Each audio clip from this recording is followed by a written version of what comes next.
Hello छात्र finally metric परीक्षार result घोषणा करिले। तो मेट्रिक परीक्षार रिजाल्ट घोषणा करार पाছত देखा गल जे बहुत छात्र छात्री फेल करिले। तो बहुत छात्र छात्री এখন সাবজেক্টত বা দুখন বা তিনিখন সাবজেক্টত এনেকুৱা ফেল কৰিছে। তো ছাত্ৰ ছাত্ৰীসকল যিসকলে মেট্ৰিক পৰীক্ষাত ফেল কৰিছা তো তোমালোকৰ বাবে এটা গুড নিউজ আছে। আৰু যিসকলে মেট্ৰিক পৰীক্ষাত পাছ কৰিছা তো তোমালোকে কিমান পাৰ্চেন্ট পাইছা তো তোমালোকে কমেন্টত জনাবা। আৰু যিসকলে ফেল কৰিছা তো তোমালোকে এই ভিডিওটো চাই লোৱা। এই ভিডিওটো তোমালোকক ডিটেইলছত জনাই দিম।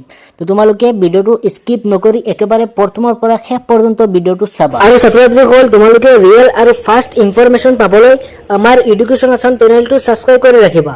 কাৰণ তোমালোকে ফাষ্ট ইনফৰমেশ্যন পালে নহব, তোমালোকে ফাষ্ট আৰু ৰিয়েল ইনফৰমেশ্যন পাব লাগিব। তো ছাত্ৰ ছাত্ৰীসকল ভিডিওটো আৰম্ভ কৰো আহা। তো তোমালোকে যদি যিকোনো তিনিটা সাবজেক্টত যদি তোমালোকৰ এক্সাম বেয়া হয় তেনেহলে তোমালোকে কম্পাৰ্টমেন্টেল এক্সাম দিব পাৰিবা।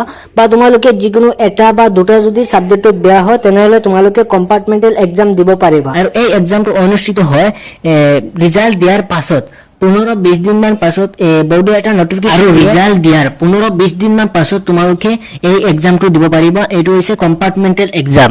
আৰু তোমালোকে তোমালোকৰ লগৰবোৰৰ লগত সেম ইয়াৰতে এডমিশন ল'ব পাৰিবা। ক্লাস 11 তোমালোকে সেম ইয়াৰতে তোমালোকৰ লগৰবোৰৰ লগত এডমিশন ল'ব পাৰিবা। আৰু কম্পাৰ্টমেন্টেল এক্সামটো হৈছে সেম মেট্ৰিকৰ নিচিনা। আৰু যদি তোমালোকে কম্পাৰ্টমেন্টেল এক্সামত পাস কৰিব পাৰা তেনেহলে তোমালোকৰ সেম মাৰ্কশিট আহিব। মেট্ৰিকৰ নিচিনা সেম মাৰ্কশিট আহিব আৰু তুমি সেম ইয়াৰতে তোমালোকৰ লগৰবোৰৰ লগত এডমিশন ল'ব পাৰিবা। কিন্তু ছাত্ৰছাত্ৰীসকল তোমালোকে যদি তিনিখনতকৈ বেছি সাবজেক্টত ফেল কৰা তেনেহলে তোমালোকে কম্পাৰ্টমেন্টেল এক্সাম দিব নোৱাৰিবা। তোমালোকে যদি তিনিখন সাবজেক্টত ফেল কৰা তেনেহলে তোমালোকে কম্পাৰ্টমেন্টেল এক্সাম দিব পাৰিবা। আৰু তিনিখনতকৈ যদি বেছি সাবজেক্টত 4-5খনত যদি ফেল কৰি লোৱা তেনেহলে তোমালোকে কম্পাৰ্টমেন্টেল এক্সাম দিব নোৱাৰিবা। তো ছাত্ৰছাত্ৰীসকল কম্পাৰ্টমেন্টেল এক্সামত আহিবলগীয়া প্ৰশ্নবোৰ আমাৰ এডুকেশ্যন আসাম চেনেলটোৰ জৰিয়তে দিয়া হ'ব। তো তোমালোকে যদি এতিয়ালৈকে আমাৰ এডুকেশ্যন আসাম চেনেলটো সাবস্ক্ৰাইব কৰা নাই তো তোমালোকে আমাৰ এডুকেশ্যন আসাম চেনেলটো সাবস্ক্ৰাইব কৰি ৰাখিবা আৰু ভিডিওটোত লাইক এটা কৰি দিবা। তো আজিৰ ভিডিওত এইখিনি আছিল।